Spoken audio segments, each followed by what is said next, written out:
नहीं तू कदम बढ़ा, तू बड़े दिल वाला, तू बड़े दिल वाला, तू बड़े दिल वाला, तू बड़े दिल वाला, तू बड़े दिल वाला, तू बड़े दिल वाला, तू बड़े दिल वाला, तू बड़े दिल वाला।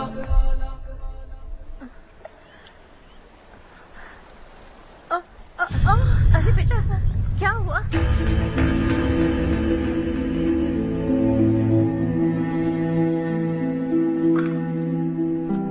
क्या हुआ बेटा?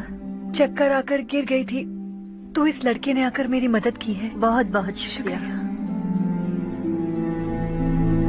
इतनी दूर पानी लाने के लिए घर का कोई आदमी क्यों नहीं जाता? इस घर का इकलौता मर्द मैं ही हूँ साहब। मेरा एक बेटा फौज में शहीद हो गया। सरकार की तरफ से जो पैसे मिले उससे ये जमीन खरीदी हमने। अब इसी से हमारी गुजर बसर होती है। इन हालातों में जीना बहुत मुश्किल है साहब।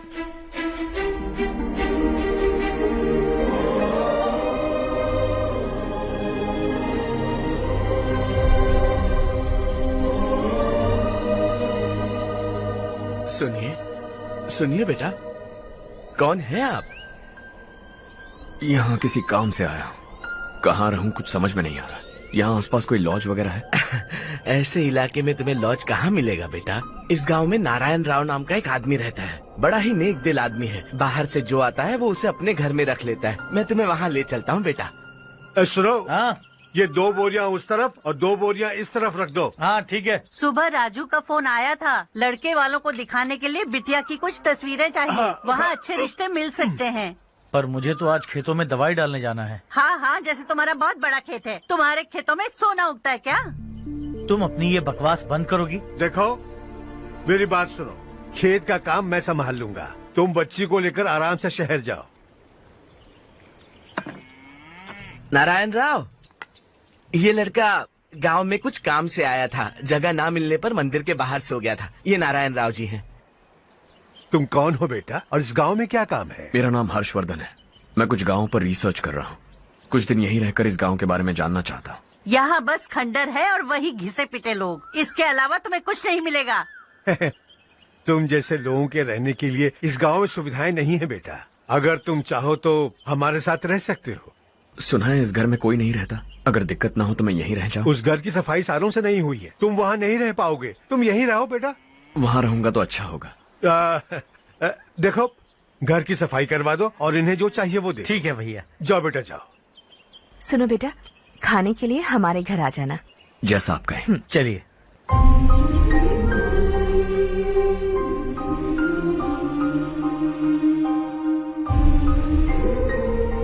ये भैया के करीबी दोस्त का घर है। वो 25 साल पहले शहर जाकर वहीं बस गया। तब से ये घर खाली पड़ा है। आप उस कमरे में रह सकते हैं। अगर कुछ भी चाहिए हो तो मुझे बता देना। जी जरूर। हाँ, हमारा एक दूर का रिश्तेदार है। वो नालायक है और यहीं रहता है। अगर आपको थोड़ा भी तंग किया तो आकर मुझे बता देना। चलिए चलता हूँ। ओह अच्छा, तो तुम मेरे साथ इस घर को शेयर करने वाले हो। आई एम राजा रत्नम। उन्होंने तो कुछ और ही कहा था। मैं अच्छी तरह से जानता हूँ कि उन्होंने मेरे बारे में क्या कहा होगा। जानते हो मैं क्या काम करता हूँ? आप ही बताइए, क्या काम करते हैं आप? जीने के लिए काम करना जरूरी है क्या? मैंने तो ऐसे ही पूछा। हाँ हाँ। फैमिली नहीं है? फैमिली नहीं तो क्या बेकार हूँ मैं? नालायक बोलकर इज्जत का कचरा कर दिया। पहले जाकर उससे निपटता हूँ।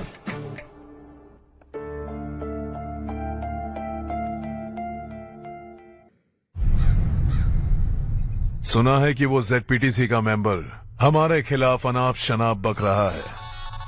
मुहूर्त देखकर अपने पेड़ों के बीच घसीट कर लाना उसे। हाँ बोलिए भैया। हमारी पॉलिटिकल सिचुएशन बिल्कुल भी ठीक नहीं है। हमारी वजह से जिले में बहुत सारी दिक्कतें आ रही है, जिससे हाई कमांड भी मुझसे नाराज है। अगर ऐसा ही चलता रहा तो मेरी कुर्सी मुझसे छिन जाएगी। अगले चुनाव में भी कोई उम्मीद नजर नहीं आती। इस हालात को सुधारने के लिए हमें कोई न कोई नेक काम करना ही होगा, समझे? नेक काम करने की कोई जरूरत नहीं है भैया। कोई क्या उखाड़ लेगा? हाँ, ऐसे टाइम पर रिस्क नहीं लेते। अब लगता है मुझे ही कुछ करना होगा।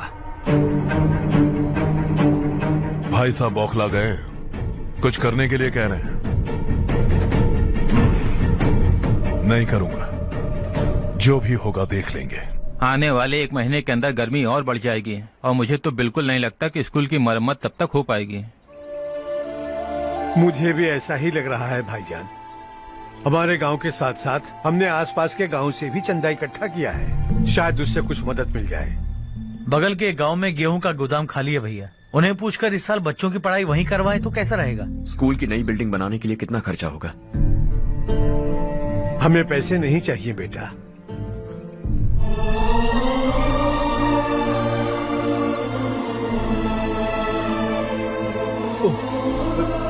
देखो बेटा, तुम यहाँ कुछ स्टडी करने आए हो। इन सब की तो हमें पहले से आदत है, हम मिलजुल के सुलझा लेंगे इसे।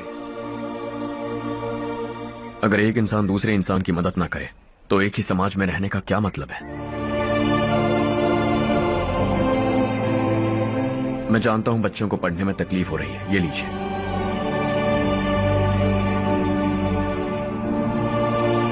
तुम इसी गांव में क्यों आए हो बेटा? कोई खास गांव नहीं सोचा था, बस कोई छोटा गांव ढूंढ रहा था। मेरा एक दोस्त है रमेश, शायद आपका रिश्तेदार है, उसने ये गांव बताया तो मैं आ गया।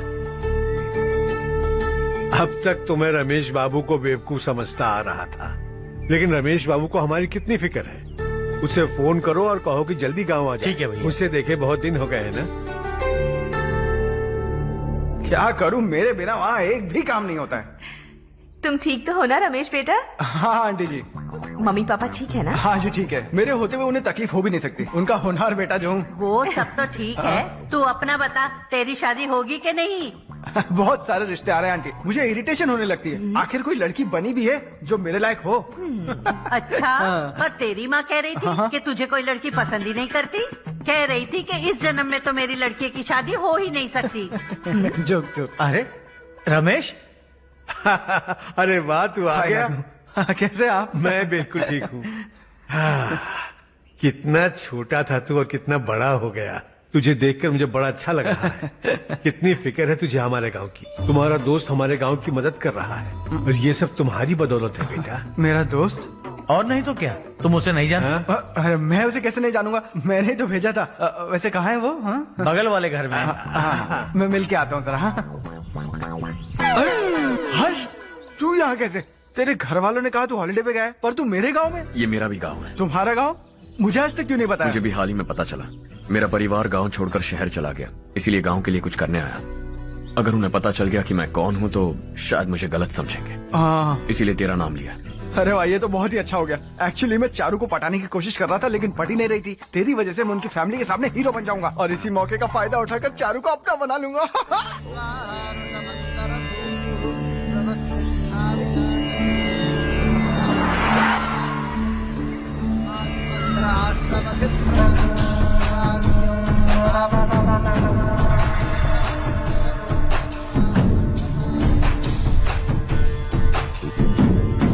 शाबाश नारायण। मेरे लाख मना करने के बावजूद तुम चट्टान की तरह डटे रहे और अब स्कूल बना रहे हो। इतना सब कुछ करना मेरे बस की बात नहीं है मालिक। ये सब तो इसकी बदौलत हुआ है। इसने हमसे कहा कि अपने पैसे से यहाँ पर स्कूल बनवाएगा।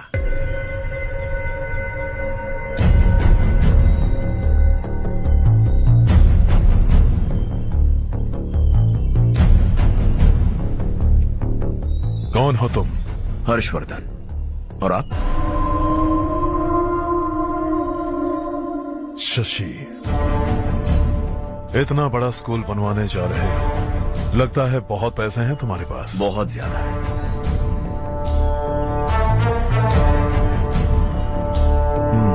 लेकिन इसी गांव में क्यों? कुछ अच्छा होता है तो खुश होना चाहिए, ऐसे सवाल नहीं पूछने चाहिए।